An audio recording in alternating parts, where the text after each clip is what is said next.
नमस्कार, मी भाऊ तोरसेकर. तुम्ही बघत आहात प्रतिपक्ष. मित्रांनो, आज 1 मे 2024 ही तारीख आहे आणि ही तारीख का महत्त्वाची आहे की बरोबर 2 वर्षापूर्वी हीच 1 तारीख उजाडलेली होती आणि त्या दिवशीचा सूर्य मावळत असताना मुंबईच्या चेंबूर नजीक सोमय्या ग्राउंडवर महाराष्ट्र विधानसभेतला विरोधी नेता देवेंद्र फडणवीस यांचं भाषण झालं होतं. महाराष्ट्र दिनानिमित्त झालं होतं आणि जवळपास सूर्यास्त होण्याच्या सुमाराला फडणवीसांनी आपलं भाषण संपवलं होतं. मला हे लक्षात एवढ्यासाठी राहिले की टी व्हीवर मी ते बघत असताना देवेंद्र फडणवीसांचं भाषण इथे संपत येत असताना त्या टी व्हीच्या पडद्यावर अर्ध्या भागामध्ये छत्रपती संभाजीनगर म्हणजे औरंगाबादला राज ठाकरे महाराष्ट्र नवनिर्माण सेनेचे संस्थापक अध्यक्ष यांच्या सभेची तयारी चालू होती आणि राज ठाकरे तिथे भाषण करणार हे पण दाखवलं जात होतं आणि राज ठाकरेंचं मंचावर आगमन होणं आणि देवेंद्र फडणवीस यांचं भाषण संपणं हा जवळपास योगायोग होता की दोघांनी पूर्वनियोजित स्वरूपात ते ठरवून केलेलं होतं हे माहीत नाही. पण देवेंद्र फडणवीस हे त्यावेळेला विधानसभेमध्ये विरोधी नेता होते ज्यांनी विधानसभेची निवडणूक शिवसेनेबरोबर युती करून बहुमताने जिंकली होती. पण इतकं मोठं यश मिळवणाऱ्या माणसाला विरोधी पक्षात बसायची नामुष्की आणण्याचे डावपेच शरद पवार उद्धव ठाकरे यांनी खेळले होते. एकाने पाठीत खंजीर खुपसला होता की अख्खी निवडणूक ज्या मित्राबरोबर राहिले त्या मित्राला मुख्यमंत्री होण्याची वेळ आली तेव्हा त्याच्या पाठीत खंजीर खुपसून ज्यांना मतदाराने नाकारलं त्यांच्याशी हातमिळवणी करून उद्धव ठाकरे मुख्यमंत्री झाले होते असा तो विरोधी नेता म्हणजे देवेंद्र फडणवीस यांचं जे महाराष्ट्र दिनानिमित्त भाषण झालं होतं ते शब्द आज पुन्हा एकदा मी आठवण करून देईन. आणि मला आठवते दुसऱ्या दिवशी त्याच विषयावर मी प्रतिपक्षामध्ये व्हिडिओ केलेला होता. देवेंद्र फडणवीस जे शब्द बोलले ते फार महत्त्वाचे होते कारण त्यानंतर महाराष्ट्राच्या राजकारणामध्ये फार मोठ्या उलथापालथी सुरू झाल्या. आज 2 वर्षात महाराष्ट्राचं राजकारण किती आमूलाग्र बदलून गेले ते मी वेगळं सांगायला नको कारण गेल्या 2 वर्षाचा इतिहास आणि घडामोडी तुमच्या समोर आहेत आणि अजूनही त्या घडामोडी थांबलेल्या नाहीत. त्या घडतायत पण, मोडतायत पण, बिघडतायत पण. देवेंद्र फडणवीस सोमय्या ग्राउंडवरून जे बोलले होते ते कोणाला उद्देशून बोलले होते हे जगाला कळत होतं. पण फडणवीसांनी कोणाचं नाव घेतलं नव्हतं. गुजरात विरुद्ध महाराष्ट्र अशा सारख्या आरोळे ठोकून आपलं आसन भक्कम करणं यात रमलेल्या शिवसेनेच्या पक्षप्रमुख उद्धव ठाकरे यांना उद्देशूनच देवेंद्र फडणवीस त्या सोमय्या ग्राउंडवर म्हणाले होते, तुम्ही म्हणजे महाराष्ट्र नाही या भ्रमातून बाहेर पडा. आणि त्याचं कारण होतं की नारायण राणे काहीतरी बोलले. केंद्रीय मंत्री असलेल्या नारायण राणेंना कानशिलात वाजवली असती एवढ्या शब्दाखातर 3 शहरातून पोलीस पथकं पाठवून रत्नागिरीत अटक करण्यात आली. का तर मुख्यमंत्र्यांविषयी अपशब्द उच्चारले. आज तेच उद्धव ठाकरे विद्यमान मुख्यमंत्र्यांबद्दल किती गरळ ओकत असतात. मग त्यांना रोज सकाळ संध्याकाळी दुपारी अटक करायची का? इतक्या सूड भावनेने म्हणजे मुख्यमंत्र्याचा अपमान म्हणजे महाराष्ट्राचा अपमान इतक्या पातळीवर उद्धव ठाकरेंचा अहंकार आणि अहममान्यता गेली होती. तोच धागा पकडून 1 मे 2022ला देवेंद्र फडणवीस म्हणाले होते, तुम्ही म्हणजे महाराष्ट्र नाही, या भ्रमावस्थेतून बाहेर पडा, या भ्रमिष्ठेत अवस्थेतून बाहेर पडा. उद्धव ठाकरे म्हणजे महाराष्ट्र नाही, तुम्ही म्हणजे महाराष्ट्र नाही, तुम्ही म्हणजे मुंबई नाही, तुम्ही म्हणजे महाराष्ट्र नाही, तुम्ही म्हणजे मुंबई नाही, आणि तुम्ही म्हणजे मराठी माणूससुद्धा नाही. कारण सगळा जो काय 12 कोटी महाराष्ट्राची जनता किंवा मराठी माणूस आहे तो म्हणजे उद्धव ठाकरे. आणि त्यामुळे उद्धव ठाकरेंचा अपमान झाला किंवा उद्धव ठाकरेंना आपला अपमान झाला असं वाटलं तरी तो फार मोठा गुन्हा आहे. अशा भूमिकेतून बाहेर पडा असा इशारा 1 मे 2022ला 2 वर्षापूर्वी देवेंद्र फडणवीसांनी दिला होता. ते मुख्यमंत्रीपद गेलं, ती सत्ता गेली, तो पक्ष गेला, पण अजूनही उद्धव ठाकरे हे शुद्धीत यायला तयार नाहीत. आपण म्हणजे अहोरूपम अहोध्वनी, समोर भाट चमचे गोळा करून ठेवलेत आणि त्यांनी गुणगान केल्यावर आपण तसेच आहोत या भ्रमात उद्धव ठाकरे वावरत राहिले. आणि आपल्या डावपेचानुसार कोणाचं तरी नासाडी करण्यासाठी कायम राजकारण केलेले शरद पवार उद्धव ठाकरेंना त्या गुंगीतच ठेवत होते. पण एकदा ते मुख्यमंत्रीपद गेलं आणि शरद पवारांना सुद्धा आपल्या आत्मचरित्रामध्ये लिहावं लागलं की 2.5 वर्षामध्ये 2 दिवसही मंत्रालयात न गेलेला महामुख्यमंत्री ही गोष्ट मनाला पटणारी नव्हती.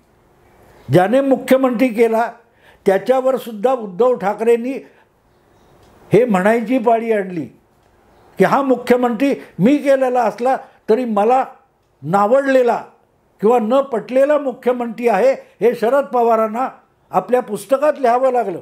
असो, पण तो जो इशारा होता की तुम्ही म्हणजे महाराष्ट्र नाही, तुम्ही म्हणजे मुंबई नाही, तुम्ही म्हणजे मराठी माणूस नाही. आणि मला आठवतं माझ्या त्या व्हिडिओमध्ये मी असा सूचक इशारा दिला होता की तुम्ही म्हणजे शिवसेनासुद्धा नाही, असंच देवेंद्र फडणवीसांना म्हणायचे.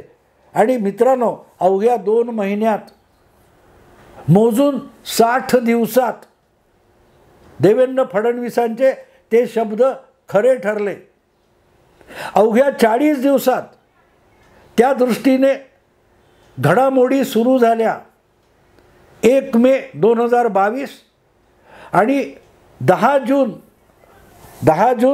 2022 40 दिवसांनी काय घडलं आठवतं तुम्हाला? बरोबर 40 दिवसांनी महाराष्ट्रामध्ये आणि देशामध्ये राज्यसभेच्या निवडणुका होत्या. राज्यसभेच्या निवडणुकीत प्रत्येक राज्याला ठराविक जागा नेमून दिलेल्या असतात आणि दर 2 वर्षांनी त्या जागा निवडल्या जातात. 6 वर्षांनी ती मुदत संपते, त्या रिकाम्या झालेल्या जागा भरल्या जातात. अशा 6 जागा महाराष्ट्राच्या होत्या. त्या 6 जागांमध्ये आपण आमदारांची संख्या बघितली तर महाविकास आघाडीचे 3 आणि भाजपचे 2 इतके खासदार निवडून येणार होते. फक्त 6वा जो खासदार होता तो निवडून आणण्यासाठी कुठल्याही गटाकडे म्हणजे भाजप किंवा महाविकास आघाडी यांच्याकडे पुरेसे आमदार एकाकडे नव्हते. त्यामुळे 6व्या जागेसाठी फार मोठी घासाघीस होती. आणि तिथे ठाण मांडून बसत देवेंद्र फडणवीसांनी ती 6वी जागा जिंकून भाजपचे 3 खासदार केले. आपल्या हाताशी भाजपपेक्षा अधिक आमदारांची संख्या असताना उद्धव ठाकरे किंवा शरद पवार यांना त्या 6 पैकी 4था खासदार निवडून आणता आला नाही. 4था खासदार निवडून आणता आला नाही जो शक्य होता. काँग्रेस, शिवसेना आणि राष्ट्रवादी यांचा एक खासदार निवडून आल्यानंतर देखील महाविकास आघाडीच्या 3 पक्षांकडे भरपूर आमदार होते. पण त्यातले कुठले आमदार नाराज आहेत ते हेरून त्यांना आपल्या बाजूला वळवून देवेंद्र फडणवीसांनी धनंजय महाडिक हा भाजपचा तिसरा उमेदवार निवडून आणला आणि तिथून महाविकास आघाडीच्या उद्धव ठाकरे सरकारला घरघर लागली. बरोबर 40 दिवसांनी 1 मे 2022 आणि 10 जून 2022 त्यानंतर बरोबर 10 दिवसांनी म्हणजे 1 मे पासून 50व्या दिवशी विधान परिषदेच्या 10 जागा निवडल्या जाणार होत्या. आमदारांच्या मतांवर विधान परिषदेचे 10 आमदार निवडून येतात. त्या 10 आमदारांसाठी 4 आमदार भाजप निवडून आणू शकत होता आणि 6 आमदार महाविकास आघाडी निवडून आणू शकत होती. पण महाविकास आघाडी 3 पक्षात विभागलेली होती आणि त्याच्यात आपसात इतका बेबनाव होता की परत एकदा विधान परिषदेच्या निवडणुकीत महाविकास आघाडीच्या तोंडचा घास देवेंद्र फडणवीस यांनी पळवून नेला आणि भाजपचा 5वा आमदार निवडून आणला. महाविकास आघाडीकडे आमदार संख्या मोठी होती, 160 पेक्षा जास्त होती आणि भाजपकडे 120-22 आमदार होते. त्यामुळे अधिकचा आमदार हा महाविकास आघाडीचा यायला पाहिजे होता. पण शिवसेनेचे 2, राष्ट्रवादीचे 2 आणि काँग्रेसचे 2 असे जे 2 उमेदवार होते त्यापैकी काँग्रेसचे भाई जगताप निवडून आले आणि चंद्रकांत हंडोरे पराभूत झाले. ही देवेंद्र फडणवीस याची किमया होती. त्या दरम्यान सुप्रियाताई सतत बोलायच्या, अकेला देवेंद्र क्या करेगा. आम्ही 3 पक्षांची महाविकास आघाडी आहोत, आमच्यासमोर अकेला एकटा देवेंद्र काय करू शकतो. या सगळ्याची सुरुवात आजच्या तारखेला 1 मे 2022ला झाली होती आणि आज 2 वर्ष उलटली आहेत आणि महाराष्ट्राचं चित्र किती आमूलाग्र बदलून गेलं आहे बघा.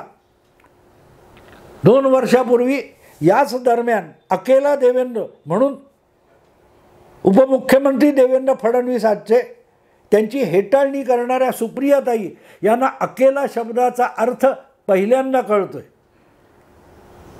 वडिलार्जित 4 दशकांचा बारामती लोकसभा नावाचा जो बालेकिल्ला आहे त्या बालेकिल्ल्यातच आज सुप्रियाताई एकाकी पडलेल्या आहेत.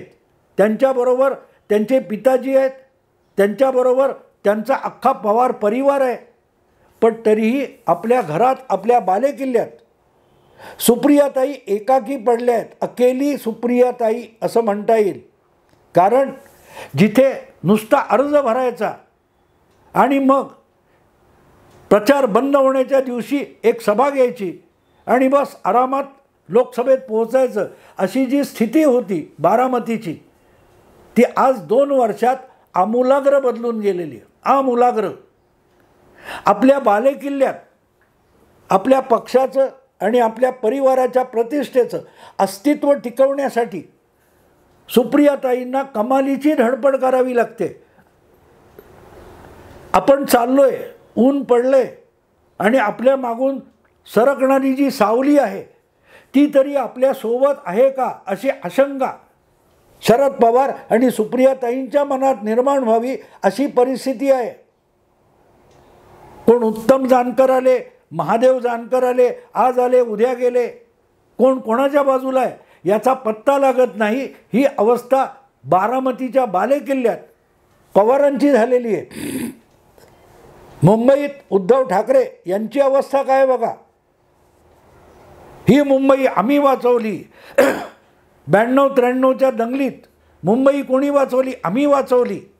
अशा राणा भीमदेव थाटाच्या आरोळ्या ठोकणारे उद्धव ठाकरे यांना आज खात्री नाही आहे की मुंबईतला कुठला गटप्रमुख, कुठला माजी आमदार खासदार आपल्याबरोबर आहे, कुठला शाखाप्रमुख आपल्याबरोबर आहे याची छाती ठोक गॅरंटी उद्धव ठाकरेंना देता येत नाही आहे. 2 वर्षापूर्वी अकेला देवेंद्र म्हणून फडणवीसांची हेटाळणी करणारे जे लोक होते त्यांची अवस्था काय बघा. आज आपले सहकारी मित्र, जुने साथीदार आपल्याबरोबर आहेत की नाही याच्याबद्दल आशंका आहेच. पण उद्या आपली सावली तरी आपल्याबरोबर आहे की नाही अशी आशंका या प्रत्येकाच्या मनात निर्माण झाली आहे अवघ्या 2 वर्षात. 2 वर्षात. आणि मुद्दा महत्त्वाचा असतो मित्र. 2 वर्षापूर्वी त्या सोमय्या ग्राउंडवर महाराष्ट्र दिन आणि कामगार दिन 1 मे 2022 सूर्य मावळण्याच्या सुमाराला देवेंद्र फडणवीस हा माणूस काय बोलतोय हे गंभीरपणे ऐकण्याचं शहाणपण किंवा समजूतदारपणा, चाणाक्षपणा उद्धवराव, शरद पवार, सुप्रियाताई वगैरे मंडळी दाखवू शकली असती तर त्यांना आजचा नामुष्कीचा दिवस बघायची वेळ आली नसती. सांगत होते फडणवीस आणि काय सांगत होते आपल्याला माहिती आहे. पण ज्या वेळेला अशी चतुर माणसं बोलत असतात तेव्हा ते बोलतात ते शब्द जसेच्या तसे स्वीकारून चालत नाही. त्या शब्दामध्ये काय आशय दडलेला आहे, त्या शब्दातून हा माणूस काय सांगू पाहतोय आणि कोणता इशारा देतोय याचा पण बारकाईने विचार करावा लागतो. आणि तो विचार केला तर त्यातला इशारा समजतो आणि आपल्याला येऊ घातलेल्या संकटाला समर्थपणे सामोरं जाता येत असतं. पण ते राहिलं बाजूला. उद्धव ठाकरे तर त्याही काळात उठसूट धमक्या देत होते, सरकार पाडणार, उद्या पाडा, आत्ता पाडा, मी घाबरत नाही, पाडून दाखवा माझं सरकार. अशी आव्हानं मुख्यमंत्री पदावर बसून निष्क्रिय राहिलेले उद्धव ठाकरे जिथे भाषणाची संधी मिळेल तिथे तिथे असल्या धमक्या देत होते. पण जेव्हा प्रत्यक्षात सरकार डळमळीत झालं 20 जून 2022ला, त्यानंतर त्याच उद्धव ठाकरेंची तारांबळ किती झाली आपण बघितली. 20 जूनला विधान परिषदेचं मतदान संपल्यानंतर उद्धव ठाकरेंच्या पक्षाचे काय 16-20 आमदार उठून सुरतला गेले आणि तिथून पुढे गुवाहाटीला झाले. सुरतहून गुवाहाटीला पोहोचेपर्यंत त्यांची संख्या हळूहळू सरकत 40पर्यंत गेली. आणि आज 2 वर्षानंतर नुसतं मुख्यमंत्रीपद गेलेलं नाही आहे, नुसतं मुख्यमंत्रीपद गेलं नाही, हातातून पक्षसुद्धा गेलेला आहे, पक्षाचं नाव गेलेलं आहे, पक्षाची निवडणूक निशाणी गमावण्याची पाळी आलेली आहे. हे सगळं कशाला झालं